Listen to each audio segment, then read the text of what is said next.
Austria has entered its first day of hard lockdown, valid for everyone in the country. People can only leave their homes in order to go to work, to school, to buy essential goods or to take a walk. And while Austrians are still waiting for the details of the compulsory vaccination requirement which the government has announced on Friday, new numbers show that the first dose vaccinations have actually dropped last week compared to the week before.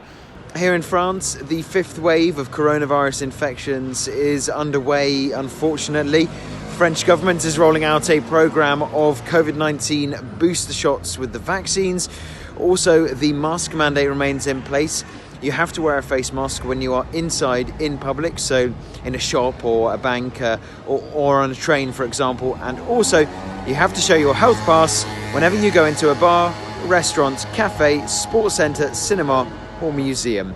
Here in Belgium, there are new coronavirus restrictions in place, including tougher rules around the wearing of masks, and most people have to work from home for 4 days per week.